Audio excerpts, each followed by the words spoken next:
নমস্কার, কেমন আছেন সবাই? কুকুই ঝুমাতে সবাইকে স্বাগত। আজকে আবার একটা রান্না নিয়ে হাজির হলাম। মাছের ঝোল, জ্যান্ত রুই মাছের ঝোল। এর জন্য আমার কয়েকটা বড়ি লাগবে। আমি বড়িটা একটু ভেজে নেব। এই যে মাছগুলো ধুয়ে নুন হলুদ মাখিয়ে রেখেছি, এই মাছগুলো দিয়ে আমি গরমকাল তো আমি একটু হালকা পাতলাভাবে ঝোলটা বানাবো। মাছগুলো ভেজে দেখাচ্ছি।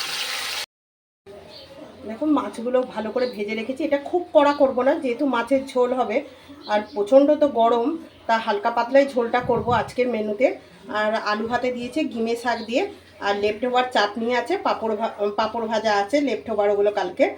আর এগুলো হচ্ছে বড়ি আর মাছগুলো ভেজে নিয়েছি।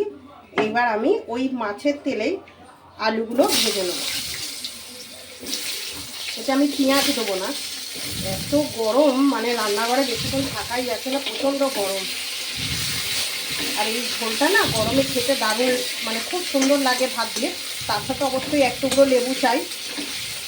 তাই যখন খাবো, খেতে বসবো, অবশ্যই ডিনারের প্লেট, লাঞ্চের প্লেটটা অবশ্যই মানে দেখাবো। এই ঝোলটা দারুণ লাগে খেতে। হলুদ দিয়ে দিলাম অল্প করে,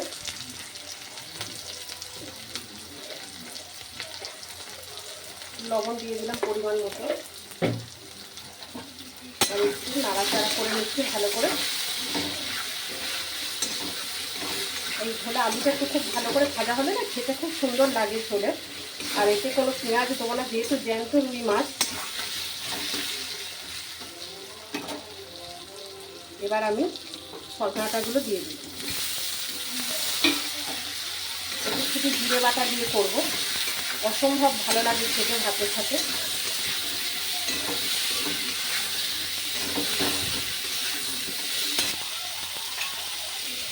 এবার এতে দেখো শুধু জিরে বাটা আছে, আর কিছু মশলা দিয়ে আমি জিরে বাটাই দিয়ে করবো।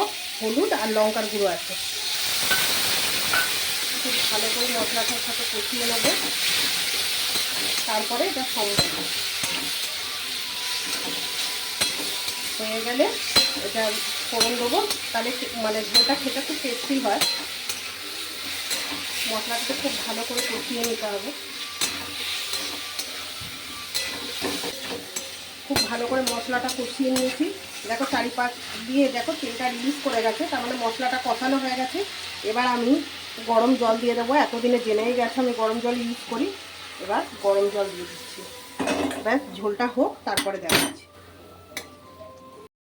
দিয়ে দিলাম।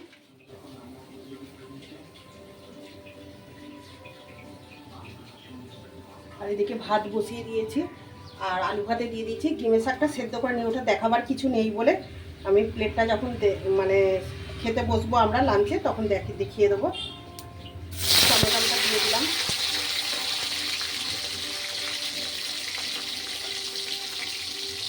লবণ দিয়ে দিলাম, তাহলে ঠিক হবে না।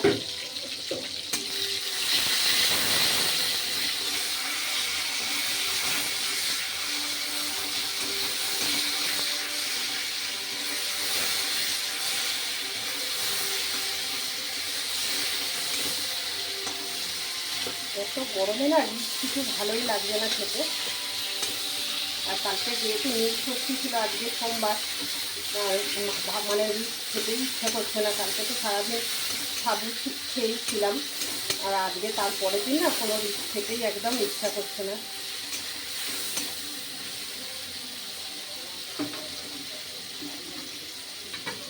এবার আমি ঝোলটা মাখিয়ে দিলাম, মাছ আর বড়িগুলো দিয়ে দিচ্ছি। জাস্ট একটু 2 মিনিট ফুটে উঠবে। মাছটা বেশি ফোটাবো না, জাস্ট 2 মিনিট ফুটে উঠবে, আমি দেখিয়ে দিচ্ছি। এবার ঝোলটা ফুটে গেছে। এবার আমি চেরা কাঁচা লঙ্কা আর উপর থেকে ধনে পাতা দিয়ে দেবো। এটার সাথে কিন্তু অবশ্যই একটু লেবু চাই। দিয়ে এটাকে আমি কাঁচা লঙ্কা ধনে পাতা ফ্লেভারটা চলে যাবে ওর মধ্যে। খুব বেশি নাড়বো না, হালকা হাতে। বড়িগুলো সেদ্ধ হয়ে যাবে। এর সাথে অবশ্যই একটু লেবু নেবে, জাস্ট দুপুরের খাবার জমে যাবে। গ্যাসটা অফ করে দিলাম। আমি একটু ভাজা মশলা একটু ছড়িয়ে দিলাম, ব্যাস।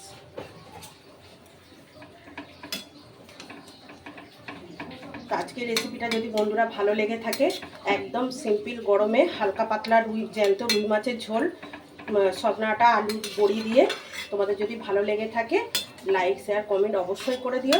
আর প্লিজ আমার চ্যানেলটিকে সাবস্ক্রাইব করে আমার পাশে থেকো। আর আমি লাঞ্চের থালাটা যখন সাজাবো অবশ্যই তোমাদের সাথে শেয়ার করে নেবো। লুকটা দেখে নাও কেমন হয়েছে। এবার আমি একটু স্ট্যান্ডিং টাইমে রেখে দেবো, তারপর ফিরে আসছি খাবার প্লেটে একদম।